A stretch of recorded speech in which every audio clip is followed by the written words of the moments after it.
សួស្តីដល់គ្នាថ្ងៃនេះខ្ញុំចង់និយាយអំពីរឿងមួយដែលអាចផ្លាស់ប្ដូរជីវិតអ្នកបានប្រធានបទទាក់ទងទៅនឹងការចាប់ផ្ដើមពីសូន្យ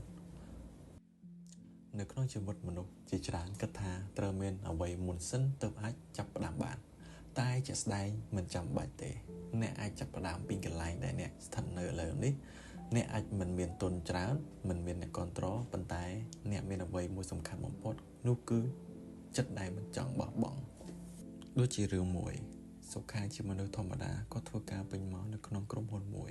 រាល់ថ្ងៃគាត់ត្រឡប់មកផ្ទះយឺតរាល់យប់ហើយអស់កម្លាំងប៉ុន្តែគាត់មិនបានសម្រាកទេគាត់ខំរៀនពីវីដេអូយ៉ាង YouTube អានសៀវភៅនិងអនុវត្តជារៀងរាល់ថ្ងៃ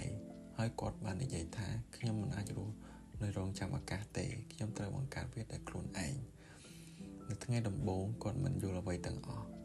ថ្ងៃទី2គាត់ចង់បោះបង់ប៉ុន្តែគាត់នឹកឃើញថាពេលគាត់ឈប់គាត់នឹងត្រឡប់ទៅកន្លែងដដែល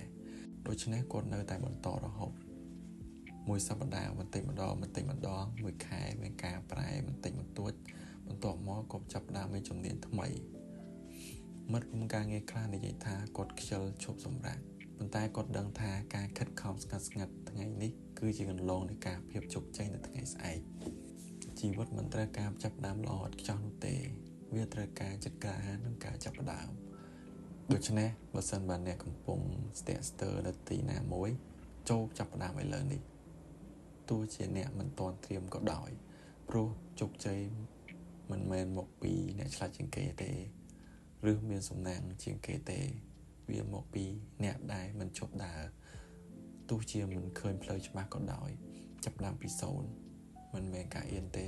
វាជាផុសតាំងថាអ្នកកំពុងកើនឡើងនិងកំពុងធ្វើវាឥឡូវនេះចាប់ផ្ដើមថ្ងៃនេះ